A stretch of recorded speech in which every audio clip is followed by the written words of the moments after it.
Subscribe to our YouTube channel and press the bell icon to get the latest updates. Hindu धर्म में कई मान्यताएं और कई तरह के ग्रंथ और पुराण हैं। उन्हीं में से सबसे मशहूर पुराण है गरुड़ पुराण। गरुड़ पुराण को 18 महापुराणों में से एक माना जाता है।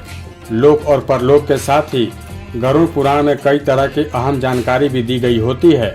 ये एक अकेला ऐसा पुराण है जिसमें निधन के बाद की स्थितियों का भी वर्णन किया गया है। व्यक्ति के निधन हो जाता है तो तमाम लोग घर में गरुड़ पुराण का पाठ करवाते हैं। कहा जाता है कि मरने के बाद 13 दिनों तक आत्मा उसी घर में रहती है। इन सब बातों के अलावा भी इस महापुराण में ऐसी तमाम बातें बताई गई हैं जो सर्वसाधारण को धर्म के रास्ते पर चलने की प्रेरणा देती हैं और इसी वजह से आत्मा को गरुड़ पुराण का पाठ सुनाया जाता है। ऐसा करने से व्यक्ति को यमराज के दंड से मुक्ति मिलती है और सद्गति प्राप्त होता है। इसके साथ ही इसे सुनने से दूसरे लोगों को भी धर्म के रास्ते पर चलने की प्रेरणा मिलती है। व्यक्ति को कर्म के आधार पर गरुड़ पुराण में स्वर्ग और नरक लोक मिलने की बात कही गई है। इंसान के प्राण कैसे निकलते हैं, मरने के बाद आत्मा का क्या होता है, आत्मा कब और कितने समय के लिए यमलोक में रहती है, इन सभी सवालों के जवाब आसानी से गरुड़ पुराण में मिल जाते हैं।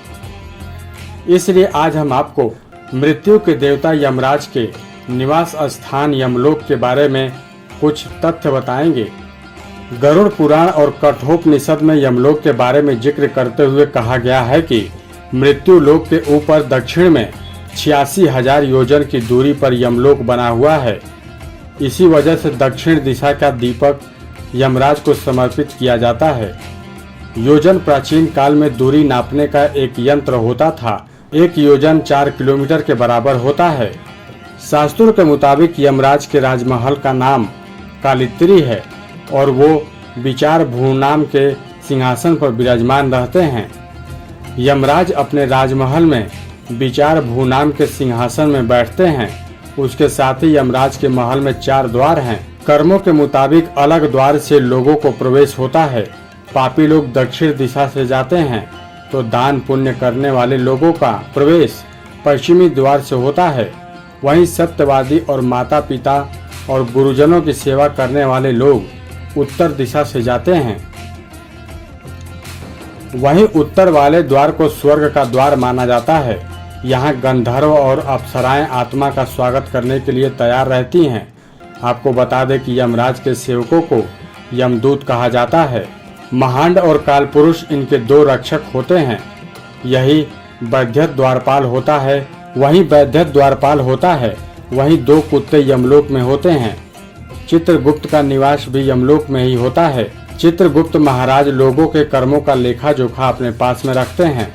चित्रगुप्त के भवन से 20 योजन की दूरी पर यमराज का महल होता है। यमराज के भवन का निर्माण विश्वकर्मा के द्वारा किया गया है।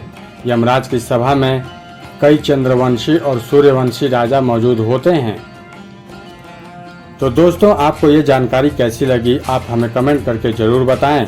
और भी ऐसी रोचक जानकारियों को जानने के लिए आप हमारे चैनल अमेजिंग वर्ल्ड को सब्सक्राइब जरूर करें। Subscribe to our YouTube channel and press the bell icon to get the latest updates.